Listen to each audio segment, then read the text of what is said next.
Hi everyone, it's been so long since I made a video, but I've been thinking about making this video for quite a while. I want to share my Criterion film collection. Some are DVDs, some are Blu-rays. I'm really proud of this small collection I have, and I'm always on the lookout for more and more Criterions. It's an amazing collection. Some of them have subpar special features. Some of them have amazing special features. I'm just going to show you some of mine. I'm trying to remember the order I bought them. They might be a little bit out of order, but I'll try my best. Some of them I bought, I didn't know they were Criterion. I didn't even know what Criterion collection was. I just bought movies that I wanted to watch, and my niece got me into them. She's a huge movie buff like me, and she's got a pretty good collection as well. And then I started getting into it, and just I love what they do. The Criterion does with these films, and some films I believe should be on the Criterion collection, and some films I don't think should be on the Criterion collection. However, this video is about me showing you my Criterion collection, so let's get started. So, one of my first ones I ever had, or bought, is Seven Samurai.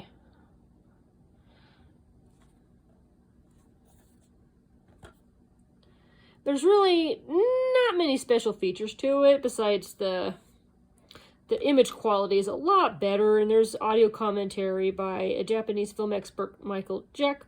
Restored picture and sound. I mean, you can't really make it absolutely crisp. It is from 1954, but it is a classic, well, let's say legendary film.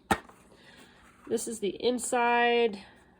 There's the DVD. This little kind of insert booklet. Some pictures. Here's the chapters of the movie. Yes. That's Seven Samurai. And I'm a huge movie buff fan, but I'm also a huge Asian cinema fan. I don't have many Asian films on the Criterion collection, but I'm still on the lookout for more. Next, I have Yojimbo. See, yeah, I got that from Hollywood Video. I just bought that because they're having a big sale, and I didn't even know what Criterion was. So I'm sure that the official Criterion collection of this, if you get on the Criterion collection website, I'm pretty sure the cover looks a lot better. It doesn't have these stickers on it, but I don't want to peel them off because I think it'll make it look gross. Here's the back. Doesn't really come with a booklet. Like I said, I got this for sale when Hollywood Video was closing, which was one of the worst days of my life. Of course, next to this one, I have Senjuro, the sequel to that.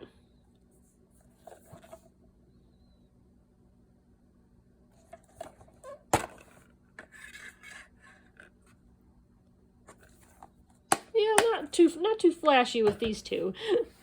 Now, I think, honestly, I feel like this was my first Criterion collection without me realizing it was my first Criterion collection movie. It's one of my favorite movies, Fear and Loathing in Las Vegas. It's just one of the best movies in the world. There's a lot of good special features. Where the heck does this hair come from? It's just such a great film. I just can't get over it. There's that little cover. Put it over here. I just love the artwork. Here's the first disc. There's the second disc, which is the special features. There's the little booklet.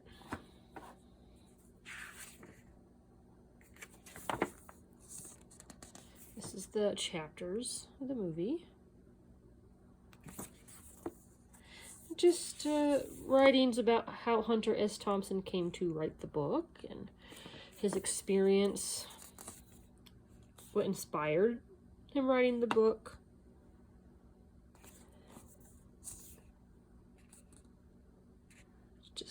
It's just hilarious. And there's the real Hunter S. Thompson. very close to, you know, Johnny Depp got pretty close to this guy, didn't he? I mean, well, in real life he did. They became good friends, but on screen, I mean, he really impersonated him very well. Some more artwork. I love the artwork.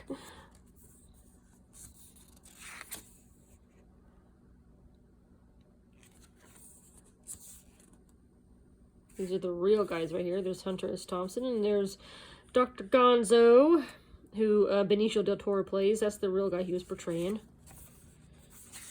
Characters in the film.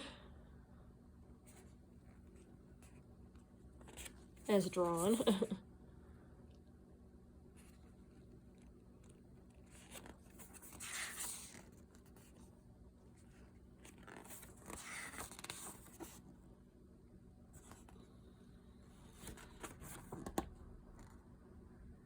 I still can't get over that Flea was in that movie. It's funny.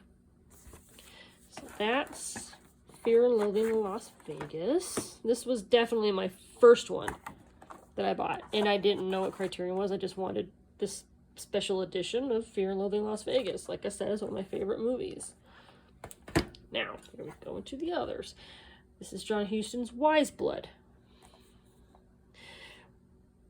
I didn't buy this specifically for Criterion, so I will let you know when we go through these movies, the ones that I bought because it was Criterion.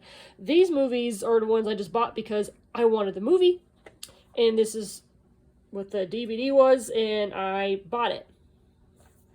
This is Wise Blood from 1979. Main reason I bought this is because, besides it being a great movie, it's a great novel.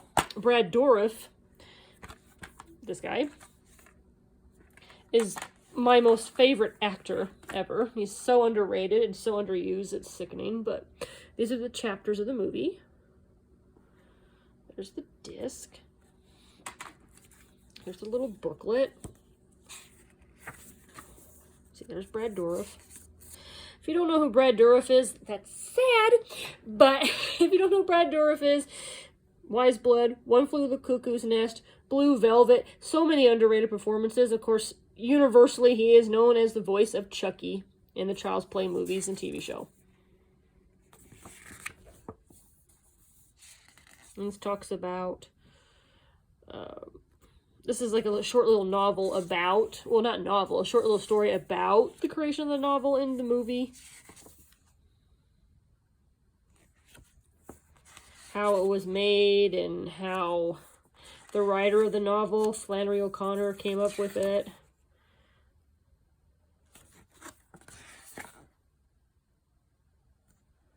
About the transfer, special thanks, production credits. Let me see. What was the special edition? I didn't really show you up close. Oh, special features, I mean. The transfer is pretty dang good. And this was hilarious. Flannery O'Connor was reading a short story. That was very good reading. And I love her accent. And this is where's the make? Oh, the interviews here are great. Definitely want to check out Wise Blood. Especially if you like John Huston's movies.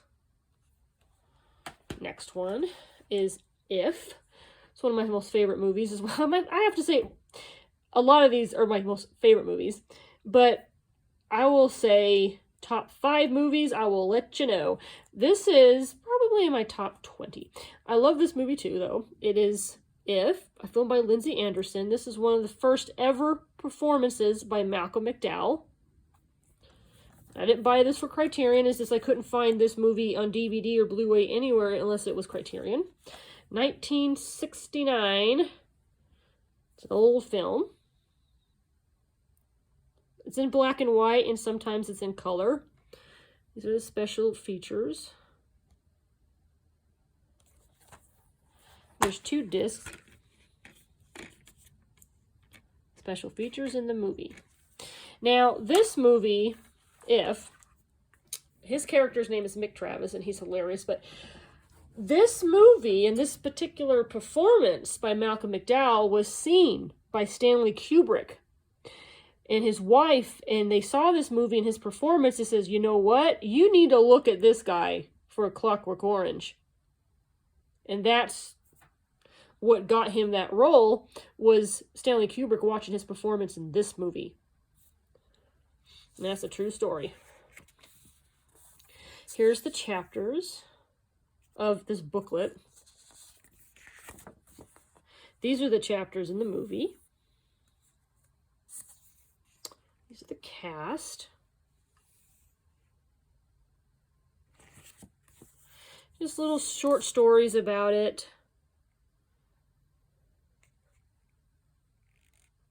Every time I watch this film, the song Another Brick in the Wall pops into my head. Because, you know, I don't know if it's just in... my leg, sorry. I don't know if it's just in England, but this is, I'm not too familiar with British schooling, or this boarding school, whatever you call it. I mean, these guys, they're not him, but there's characters in the show that are called whips, and they're upperclassmen or upper freshmen, whatever, and they are like in charge. They can do what they want to everyone, the underfreshmen or underclassmen, and they're not nice to them. In fact, they beat them whenever they want. They treat them like slaves. And his character is like, I think not, and he's constantly pushing against that system in this movie. So, this is interesting, the which side are you on, because this movie came with mixed and really, really mixed reviews, because some people said this is the one side, the awful reviews, saying this movie was awful. See, one side, oh dear, very close to the borders of fascism, when it's not, and this side is saying, oh, this is a great film. So I think it's a great film. But it's kind of good to have movies like that that really have different reactions from people. And, you know, people saying, like no wonder it had mixed reviews, because one person be like, I watched it with my niece, and I love this movie, and I saw it for a different way, and she was like, I don't know if I like that. That was weird. So it doesn't have the same, you know, reaction from people like all movies do. But definitely check out If. Okay, now, this is one of my favorite movies ever. Yep, I said it again. In my top 5, Harold and Maude. I already have the plain DVD. I bought this specifically for the Criterion collection. And there's another Criterion collection of this on Blu-ray that I really want, but it's hard for me to buy multiple copies of the same movie unless there's extreme amount of special features, and I don't really think there's any different special features on the Blu-ray one. But here's Harold and Maude. God, I love this movie so much. It's so funny. Harold and Maude. There's the disc. And I love the artwork on this cover. I'm sorry, this booklet.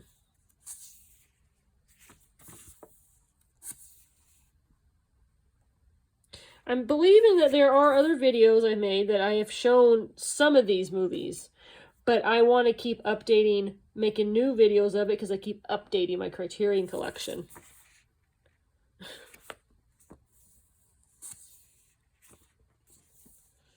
A short story. No pictures on this part, it's just writing.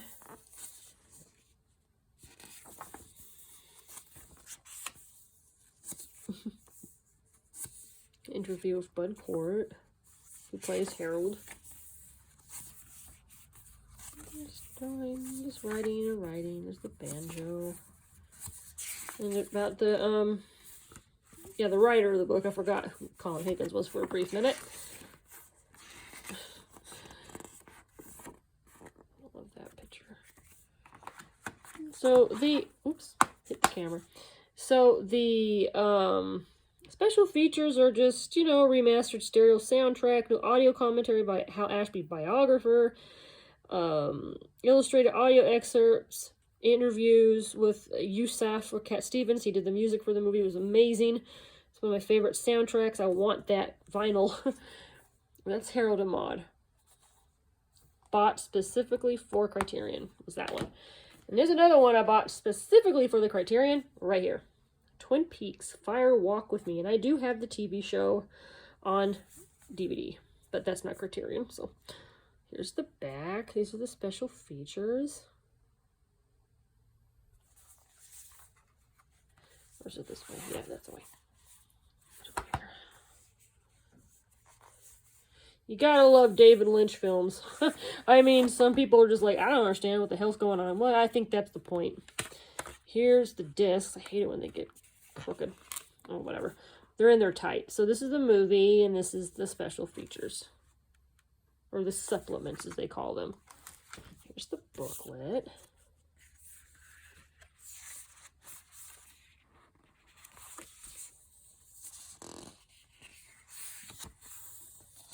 Cast, the credits. Now, I'm going to say something, and I hope someone can, this one was weird. I hope someone can correct me. There's David Lynch. Someone can correct me if I'm wrong. David Lynch was, you know, he was doing the Twin Peaks show. And I think he had more seasons he wanted to do. But I think he was pressured into saying, hey, you need to hurry and wrap this up about who, you know, got rid of Laura Palmer. What happened to her, who did it, and all that. Because it's just dragging. And I think he felt he was pressured to make this movie and to finish the TV show, because the TV series ended after second season. They had a limited third season, which was great. But I feel like he said he was pressured to make this movie so it can explain what happened to Laura Palmer. And he wanted to do more seasons of Twin Peaks. And I agree, he should have done more seasons of Twin Peaks. But I mean, I like this movie. I love his style. I love directors who have their own style and their own way of doing things and directing and writing stories, and he wrote all this himself. I think he wrote all of his movies himself. Wasn't there one, of course he didn't do one that he wrote, he did not write, was Dune. Is there any more? Please correct me if I'm wrong in the comments. But I know he didn't write Dune. Oh, can I get this in here? Oh. I know he didn't write Dune. That's another book. It's one of my favorite books. But he wrote these. Is he written by... Oh, you're not even seeing it. Sorry, written by David Lynch. Okay. Now, I feel like I have these out of order. I know it's probably like, it doesn't matter. But I want to kind of put it in order. So, okay. Now, here go back to my favorite genre Japanese films. I got Rashomon. I love this cover. And I bought this specifically for it. See, now we're going into the Blu-rays. Everything else is, I want to be absolutely sure, is a Blu-ray. Except that one. Yeah, I think there's, everything else is a Blu-ray except 2 more movies. So this is Rashomon. 1950. Wow, he did this before Seven Samurai. Toshiro Mifune. Just the special features.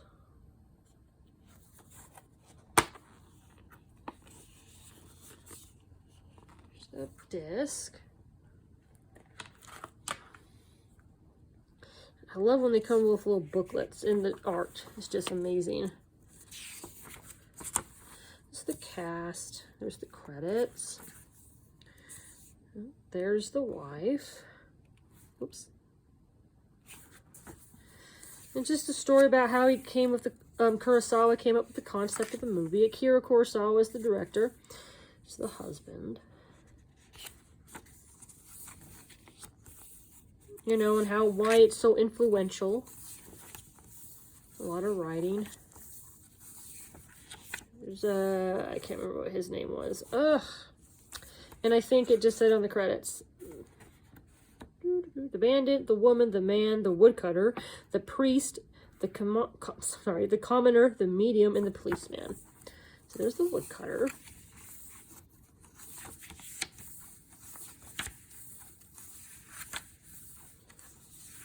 It's just stories about how it came to be, and there's the testimony of these certain people in the movie.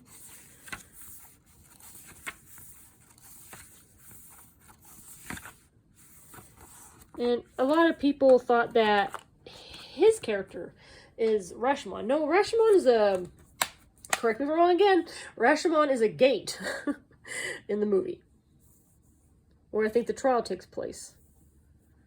Beautiful work and beautiful artwork. It's oh, I'm sorry. I just noticed there's a glare. Hope you don't have a glare on the whole thing. Rashomon. Okay, now we have another one. The Complete Lady Snowblood. This was a Christmas gift for me last year, and ugh, it's just amazing.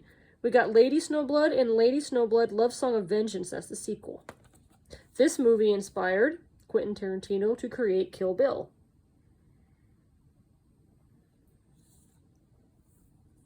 Now, this is going to be difficult because this is not really a booklet. It's a pull-out poster. And I don't know if you're going to be able to see it because I don't think I have enough room. But let's try it. Yeah. Oh, boy. Can you see it? Can you see it? Okay. Oh, you can. Great. Just a little poster of Lady Snowblood. And then on the back of this, it's just the creation of the movie and the casting of the movie. And here you see the cast in this cast of the second movie. Now let's see if I can fold. Oh, that was rare. Usually I can't fold these things back good. So that's Lady Snowblood. I just love this song. Oh, what year was that again? The first one was 73 and the sequel was 74. Now, this movie, this next one, this movie actually took me a long time to actually like and appreciate. When I grew up watching it, I was like, all it's about is everyone complaining and whining and grinding and swearing and blah, blah, blah. And until I watched it and really understood what was going on. Boom. The Breakfast Club. This is probably one of my most favorites of the Criterions I have, based on special features. This is a 1985 movie. The special features are just amazing. You have audio commentary, new interviews, there's a video essay, there's documentary with the cast, there's 50 minutes of never before seen deleted and extended scenes. That was just fun to watch. Check it out, man. You've got to get this. So I bought this specifically for the Blu-ray. I already have this on DVD. Here's the disc. Looks like a desk with people drawing on it. Back here is the famous picture, besides the one here. Well, I'm sitting there. So which one were you guys? Which one do you resonate with? Which one do you resonate with? The criminal, well, hopefully not. The jock, the basket case, the princess, or the brain? I'm definitely the basket case. Lately, I am. Stress. The brain, the athlete, the basket case, the princess, and the criminal. That's the Breakfast Club. It's got some cute pictures in here too. And these are a lot of these are all notes in little notebooks from John Hughes. And here's the cast. Even I have included the parents. It's too bad they didn't put Brian's dad, because Brian's dad was played by John Hughes in the end of the film. Here's the credits.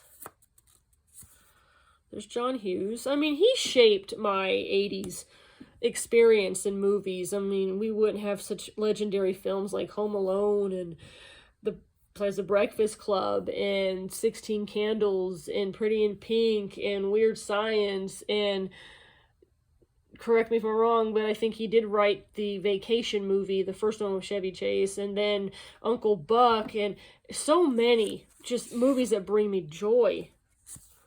And didn't he also write, it's one of my favorite movies and I can't even think of the name. What's that movie with John Candy and Dan Aykroyd, and they go to the woods? Oh no. The Great Outdoors. Sorry. It's one of my favorite movies. I think he wrote that, but correct me if I'm wrong. I'm going to say that a lot, because I don't want to come off saying I know everything when I don't. So that's John Hughes. Just little booklet stuff. John Hughes with the actors, and some writing. Some Polaroid pictures from the set. Here's the pictures we've seen before of the characters. It's John Hughes again. Some writing. Backpack. A bag. I don't know whose bag that is. I think this is at the premiere or a screening of the movie. A little special thanks. And these are music and, well, cassettes that he put together. See, 16 Candles, Sneak Music, and then he's, oh yeah, I can't stand that movie though. Ferris Bueller, and then we have Weird Science, and he's got all these 16 Candles again, Pretty in Pink. He's got all these little cassette players that he put together music for his movies. So that's Breakfast Club. Here's another David Lynch. Blue Velvet. This was a gift to me. I already own this on DVD because I have a not long, but a big collection of Brad Dourif films. And Brad Dourif is in this movie. He plays Raymond. But I didn't get this for that. This was given to me as a gift for Christmas. Because I do like this movie. It's probably one of my favorite movies of David Lynch's. 1986, and these are the special features. You can pause it and check it out. The making of it is really, really interesting to watch, obviously. Here's the thing, and there's the disc. There's a little booklet.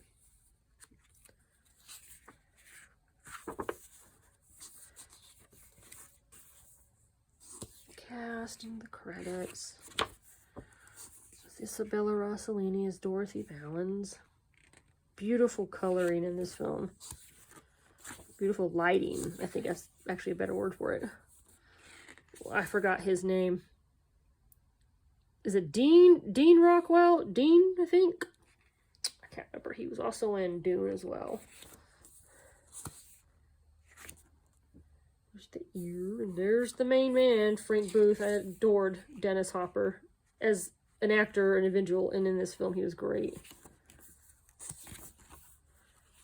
Laura Dern and Kyle MacLachlan.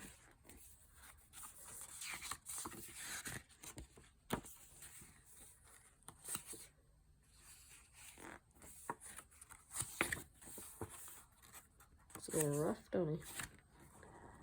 A little about the transfer, making it together, putting together. Now we'll see if I can put this back in. Yeah, good. So that's Blue Velvet. Next one I have is The Piano by Jane Campion. Now this was on my Amazon wish list for a while, and I waited for it to be available. When it came out on Criterion, I scooped it up. So this is one I definitely wanted from Criterion. A lot of good interviews and production of the movie, and this is made in 1993. She won an Academy Award for this role. The disc. And also, so did Anna Paquin. She won an Academy Award too for this role. Oh, there's a picture you didn't see.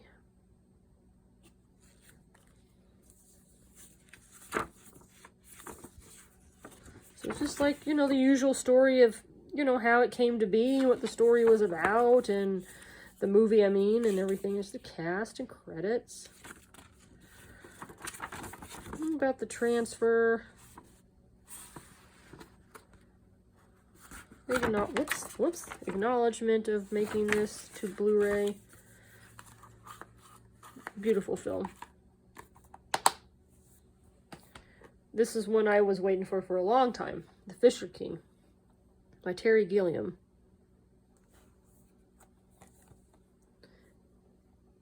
These are the special features. This was made in 1991.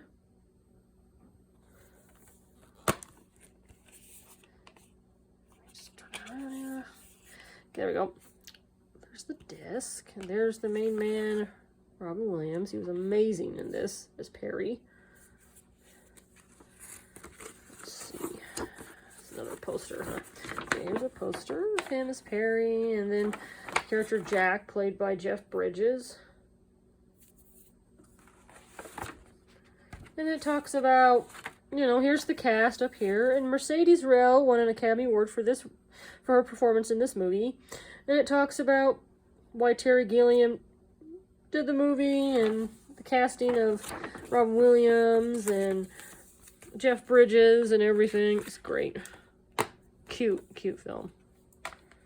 This is another gift to me for Christmas, and I honestly, it's probably one of my favorite movies in my top 10. I could watch this, and I'll tell you something. When I was given this for Christmas, or maybe it was my birthday. No, it was Christmas, sorry.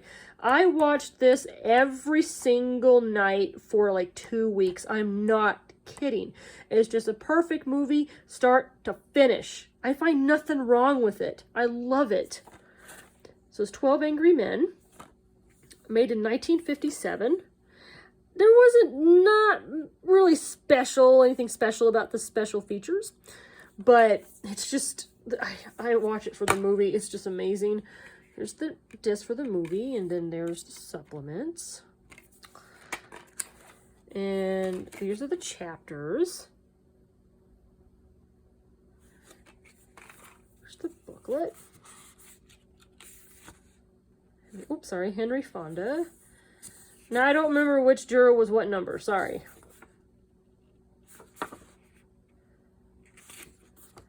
Here's the cast.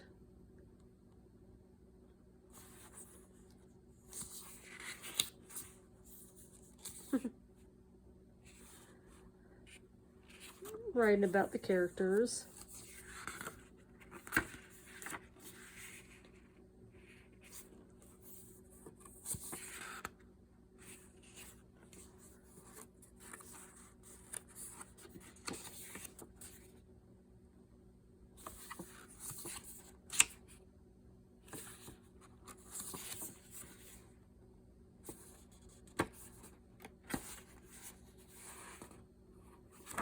So that's the booklet, 12 Angry Men. If you have not seen this movie, I have to say, out of all of these movies I have here, besides Seven Samurai, you've got to watch 12 Angry Men. It's just a perfect movie and so influential. Okay, I bought this one for myself because I've wanted this for a long time. Blowout. This is a Brian De Palma film. I love Brian De Palma films. It has John Travolta and Nancy Allen in it. 1981. Nothing too special about the special features, but that was okay. I didn't get it for the special features. See, like Breakfast Club, I got that specifically for the special features. But this one, I didn't really care. There's the disc. It's just sound stuff on the back. So if you don't know what this is about, I don't know what these guys are called, but he does sound for movies. You see right here, it's like thunderstorm sounds and coffee sounds. He makes sound effects for movies, and his character recorded like this big accident, and it was kind of like this big controversy of what he saw. Or let me see if I can explain it better. Let me see. He accidentally recorded a political assassination is what it's about. Here's the booklet.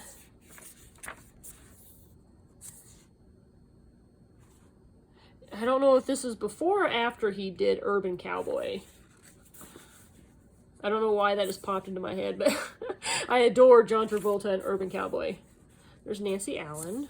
And this is, to me, I kind of like poo-pooed the idea of watching this again. Well, watching this before, because the first time I watched it for the first time was like probably 6 years ago, and I really enjoyed it. But it was Brian De Palma film. Nancy Allen was married to Brian De Palma at the time. And this was so close to Dressed to Kill. It was one of my favorite films of his. And she plays a prostitute in that as well. So it's like, okay. And even Nancy Allen said in an interview in this disc was that she didn't really want to do another film with her husband. She didn't really want to play another prostitute. But it was the chance to work with John Travolta again, which she had worked with briefly in Carrie. and which also Brian De Palma directed too. Talks about the making of the film, how it's kind of Hitchcockian, if that's a word. This is about, you know, Brian De Palma.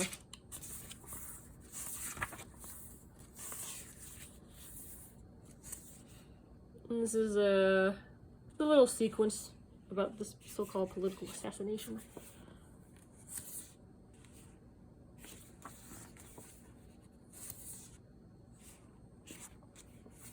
And these are like movie posters that the character John Travolta plays, is puts sound, creates sound for the movie, these movies.